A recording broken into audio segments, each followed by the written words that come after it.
Hey everyone, welcome back to M&R Show. I'm Ron. I'm Malcolm.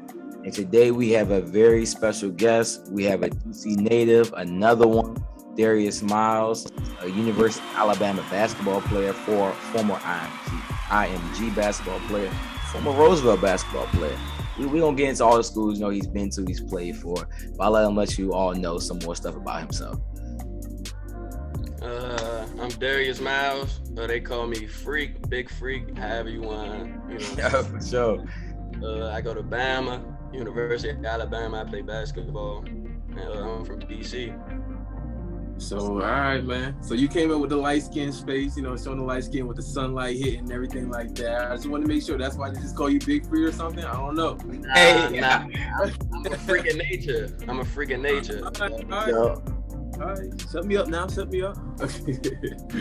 Now, before we get into the first question, they call him freaking nature. 6'7", 187. You don't see people walk on the street that's that tall, that big. So just before we get into the interview, I just wanted to let everybody know what exactly is going on.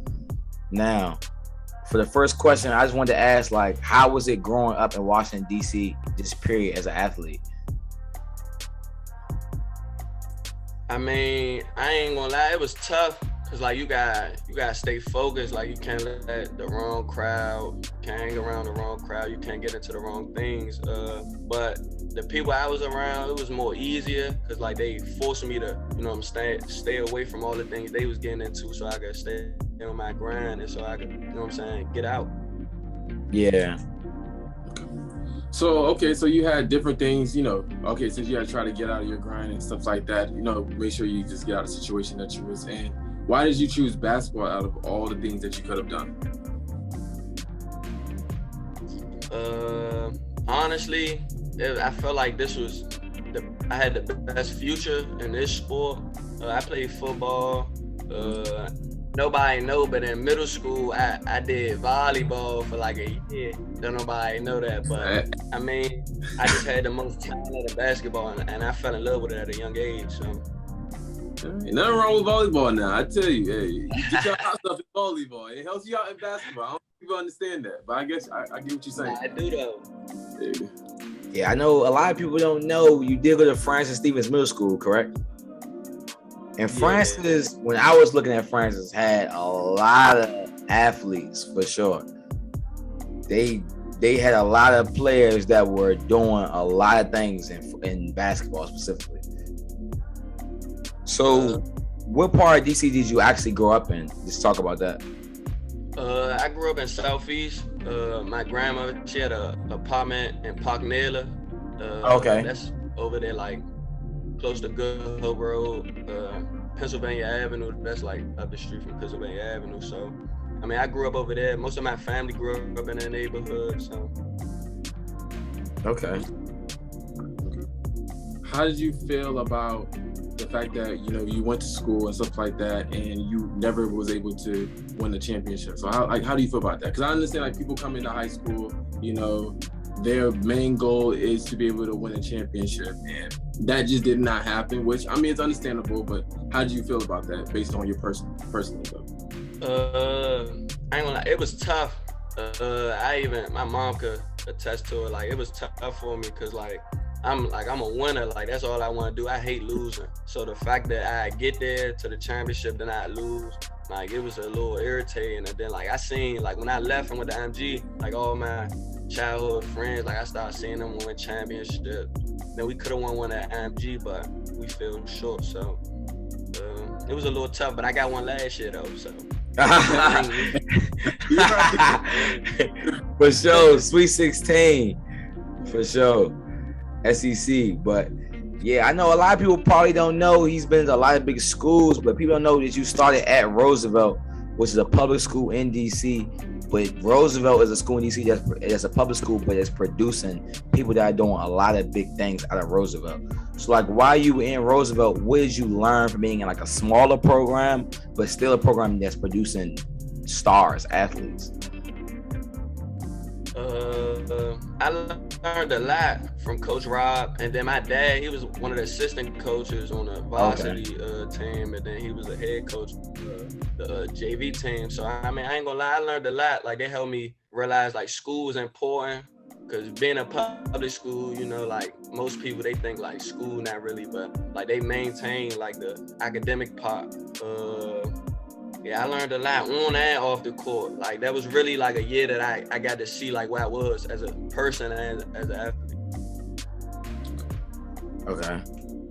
Okay, so take the basketball away aside. How did IMG Academy prepare you for college, educational wise?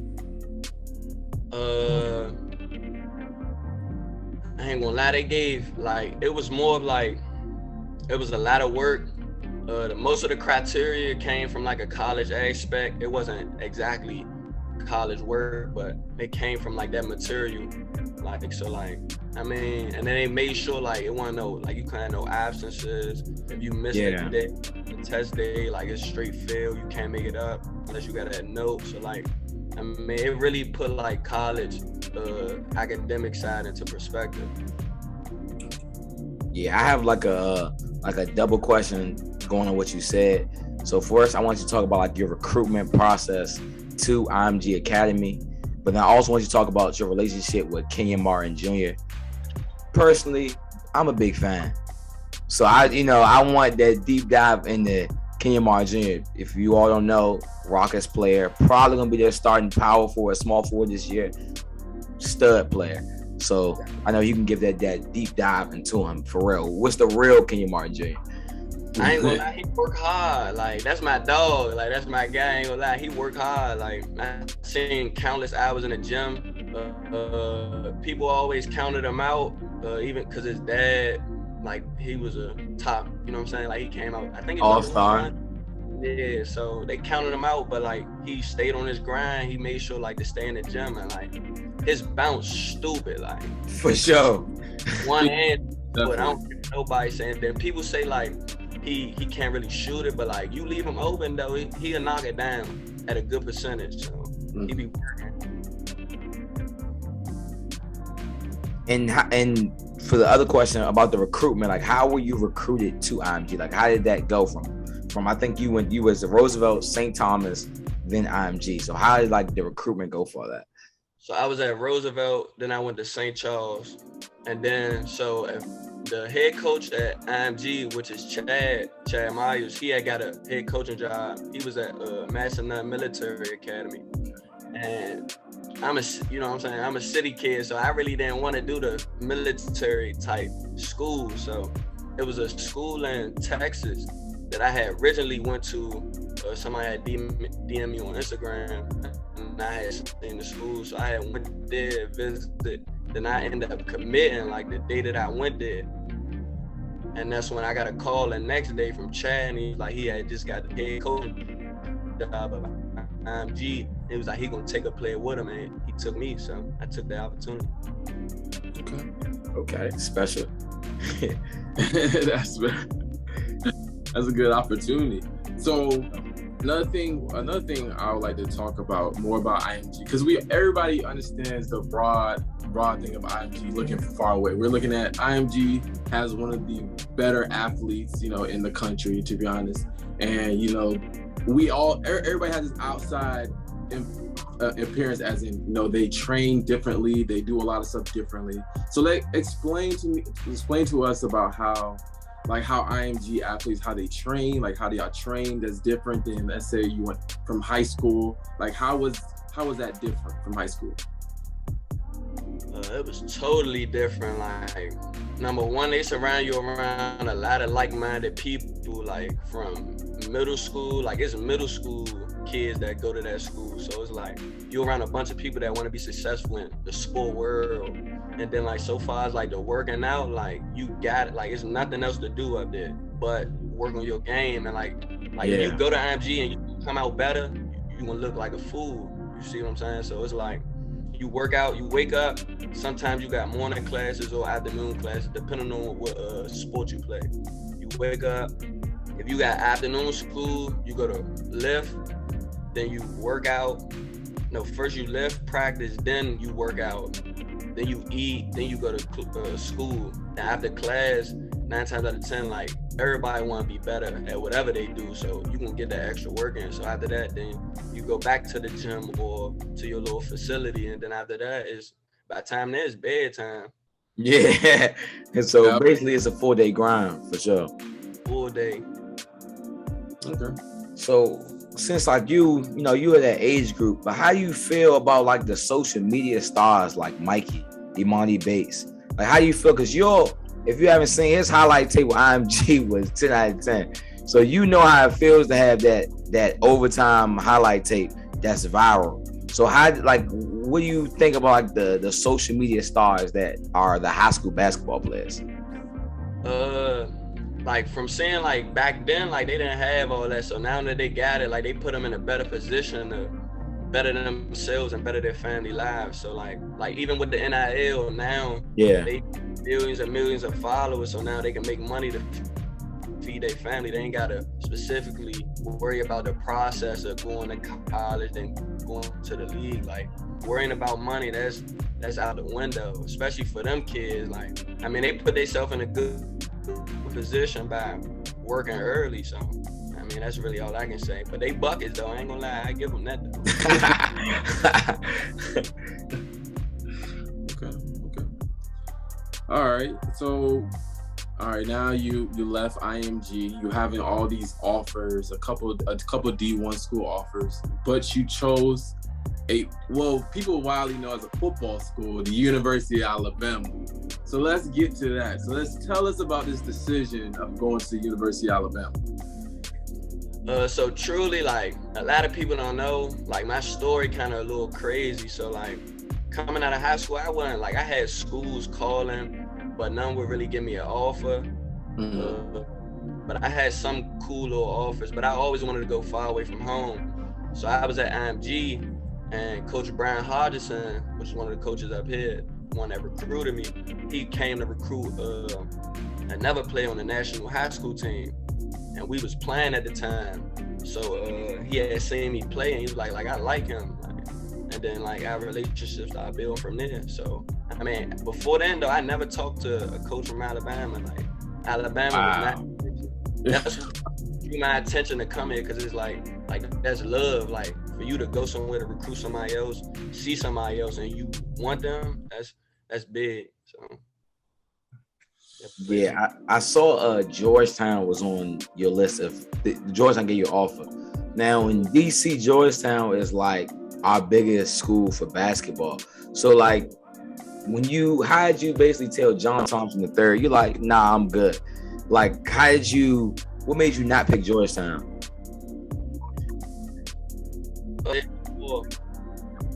I always wanted to go far away from home, because our city, it's not coming from the city to stay in the city, that's hard. I ain't gonna lie, that's real difficult. And that's uncomfortable place. That's a comfortable place. You don't want to be comfortable going to college. You want, they talk about this all the time, this shit, uncomfortability. You need to be around that, because you're gonna face adversity throughout your life, no matter if it's on the court or off the court. So I never really wanted to go to a home school. People around me in my circle, they knew that, but the outside, they ain't really know that. Okay, I get it. Okay, so you're getting you're being coached by Coach Oats, and Nate Oats, and he was very successful in Buffalo. Came to Alabama, was very successful. Even got a nice little contract extension. I seen that. So how does it feel playing for under him? Because y'all was successful last year. So just explain to us how successful it was and the run that y'all made last year. Honestly, he changed the culture. They told me before, the culture wasn't too good, but last year, the culture changed. In the beginning of the season, we had a little stretch where we weren't really doing what we were supposed to. We started 4-3, and then after that, we went on a 12, 13 game win streak. So after that game, we had a meeting, an early morning meeting, and it was we got this little thing. It's no BCD, no complaining, don't make people feel sorry for you. You came here to work, especially when you're on scholarship. So he changed the culture. That was the big part of it, and everybody bought into it. You had to. So like, how do you feel like coming from like a former player? Like, you went to a school, it's far away from home. Like, how did your work ethic change from having you like, all right, I'm here. My mom is looking at the crib. She's waiting on me. She's hoping that I grow within the next 2 to 4 years. Like, how does that really change you as a person? Like most athletes, like they do it for to feed their family. So it's like you can't really think about yourself. Like it's not about you at that point. Once you get to this certain level, it's about the people that's around you, the people that's behind you, and the people that's supporting you.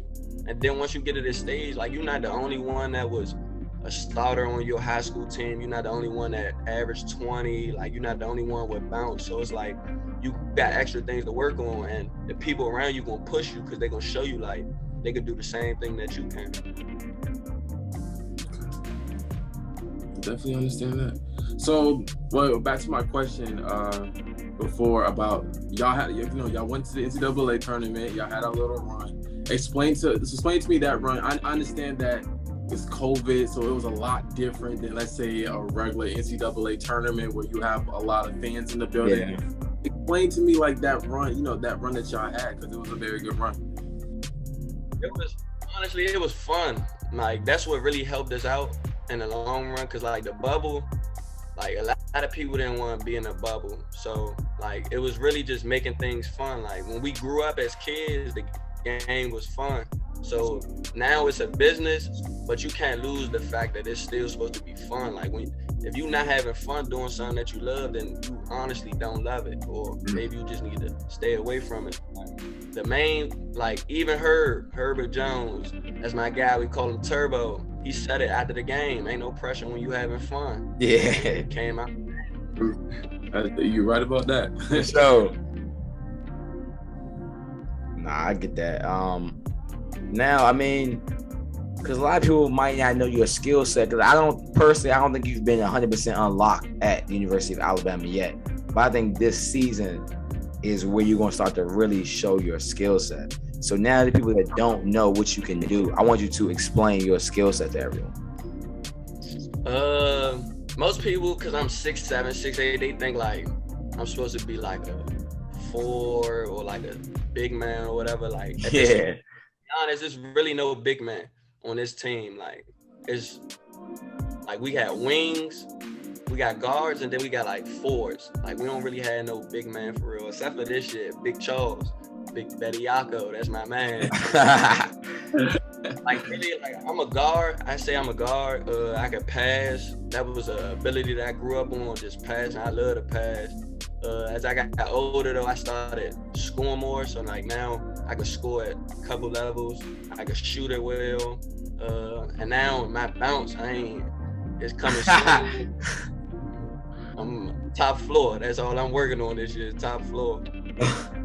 Nah, I saw that highlight you had. I can't think what team it was, but you dunked on somebody in the tournament. Crazy. I don't know who it was, but that was like definitely. I was like, oh yeah, he definitely that's a bounce.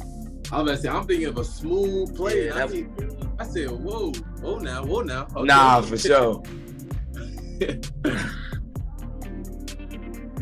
So now moving on to like more so like the future after college. Your head is 1,000 different ways. So for one, I want to ask, on I guess a humble note, if you didn't get drafted and you went overseas, well, would you go overseas? Is that an option for you if the NBA just isn't calling? Yeah. Overseas, I mean, I look at it like overseas give you the chance to provide for your family, even though it's not the same financial standpoint. It still give you a chance to give them something. You see what I'm saying? Because like coming from nothing, something is everything. To be honest with you, so I mean, I definitely would go overseas, no questions. Okay, yeah, I get that. Now, on like more of like a fun note or whatever, do you have a favorite NBA player, favorite NBA team? I want you to, shout that team out, shout that player out, who motivates you type thing. I hear this. I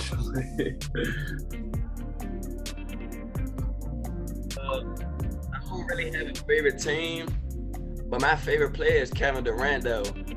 I can do a couple reasons. I love Katie. I ain't gonna lie. Okay. Like, number one, I feel like, honestly speaking, like he the most unguardable. Like he the most unguardable. 6'10", 6'11", 250, 245. You could pull up from anywhere. Your mid-range game is dominant. You could finish around the rim. You could top floor, like, so like that's my favorite player. And then like I don't like how people, cause he left OKC and went to the Warriors. I understand that, like, if you look at the league now, it's a bunch of super teams. So therefore, like, you can't win with just one player. Like, people say LeBron won by himself.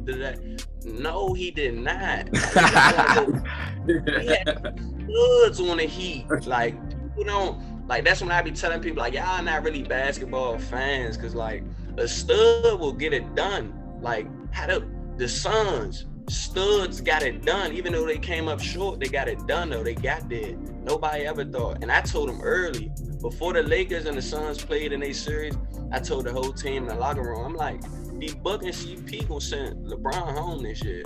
And he sent them home. Joe. It's a lot of injury problems, but you know, we could debate that a little bit later on.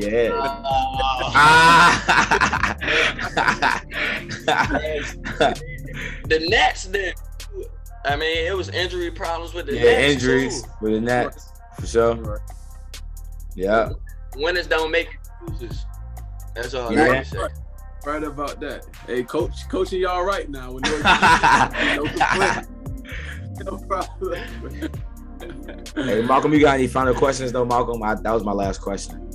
Oh, no. So, okay, y'all went to the University of Alabama. Did I have Colin Sexton or any like former Alabama players who became NBA players? Have they came back and visit, or have they talked to y'all, you know, about, you know, Alabama or anything, or things that y'all need, like, you know, like inspirational quotes or anything inspirational, you know, getting through Alabama? They come back all the time. This like this one school, I can actually say, like, it's a real, like, family. Like, most universities, like, they live what they say. So, like, they come back all the time. The come back. You seen working out in the gym. I done seen Colin Sexton a few times. Primo just left. Yeah, Primo just left, but I'm pretty sure he definitely gonna come back and work out. So yeah, they definitely come back and show love. They talk to us. They let us know, like, the process that they went through.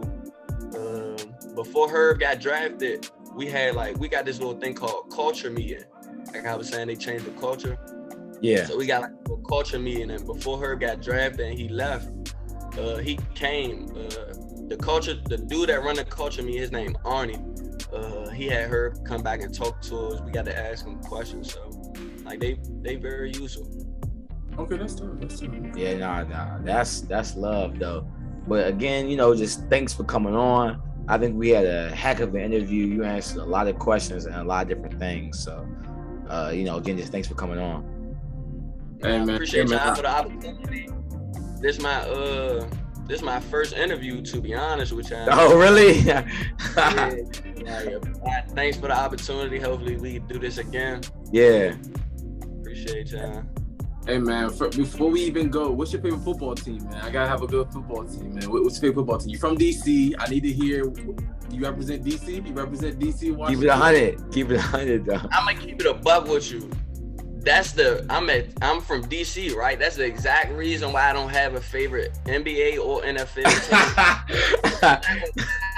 I can't really say too much, but like we not representing. So nah, we not. I ain't gonna go for a different team, but I can't. I don't do the bandwagons or nothing like that. But I watch more NCAA than I do. It's more real, like college. Yeah. Like they don't, like most people that make it to the league, like they just playing for money at that point. So it's like college more real. They got something to prove. They got chips on their shoulders, like things like that. So I watch more college than I do. I give it to you, but I really wish to hear from somebody from DC to be a Washington football team fan. I mean, I'm telling you, nobody's really a Skins fan. Nobody really a football team fan. Yeah, we can't. It's not when they, you know what I'm saying? When they like this year, I'm gonna watch him this year. But if none, I can't really do none. I guess. We went through some hard years in DC with the Wizards and the football team, so I get it. But anyway, thank you all for tuning in. Make sure to subscribe, like, and share this video. Malcolm. Hey, thank y'all for continuing tuning in and supporting. Follow us on Instagram at Malc and Ron Show and follow us on Twitter at Malc and Ron Show. Yep. Make sure y'all go tune in them peoples, man. All right. You heard what he said. All right.